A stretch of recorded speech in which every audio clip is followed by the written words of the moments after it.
Hello guys, we are back with our next lecture. In this lecture, let us go through next question guys. This question belongs to GATE CSE 2017 guys. Okay, so the question is the number of elements that can be sorted in theta of log n time. Okay, so what type of sorting? Okay, heap sort they are applying. Okay, so the question is how many elements can be sorted in a theta of log n time. Okay, so now I'm getting some understanding. So how much time does a heap sort take guys to sort all the elements? So it takes n log n. So let us write in small n, small n log n, right?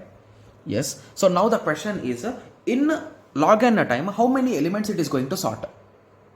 Okay, so I think they gave the number of elements in options. Okay, so I think by substituting this values, we should get the answer guys. So if we substitute this value in this, we should get that, right?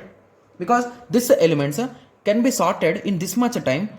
How many? So that's the question, right? So in that way you can frame it, right? Yes. So let us start substituting guys. So n equal to 1 here. Okay, so 1 log n.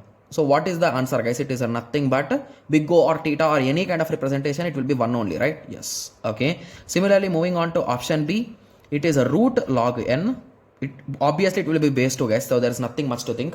Okay, after that a log, again under root log base 2n. Okay, so I think there is no simplification for this.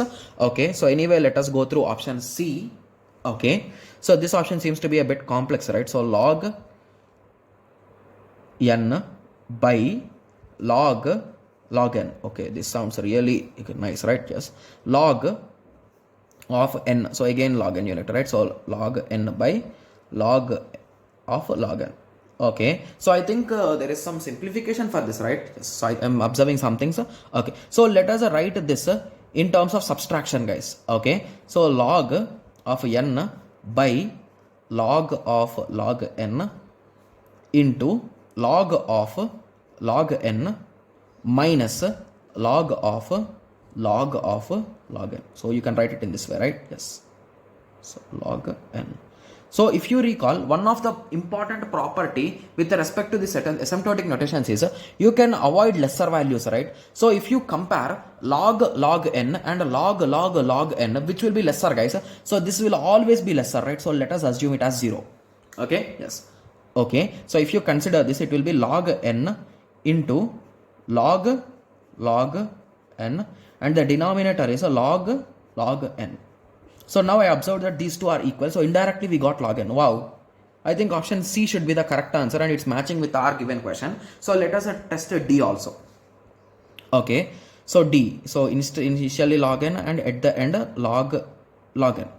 So I think there is no further simplification for this. Hence option B, C and A are wrong guys. Okay, so with this simple solution, we can prove that option C is the correct answer guys. So I have just substituted the values. So the given question is in this way guys. So in some amount of time, okay, how many elements we can solve? We can sort. And he gave the number of elements and we know the full complexity. So by substituting these values, we should get that as the answer because we are going to satisfy that many elements, right? Yes. Okay. You got the idea, right? So how I substituted. So I think a few of you are still confusing. So let me explain it again. So here we are having this heap sort, right? Okay. So in a heap sort, we are able to complete in this much time. How many elements we know, right? Yes. So assume that these are the element numbers. So he gave really clearly, right? Number of elements. So we know the number of elements and we know the maximum time it will take.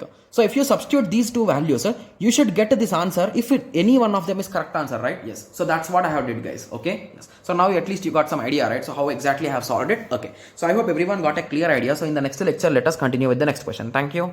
Thanks for watching. Like, share and subscribe for more awesome videos like this. Thank you.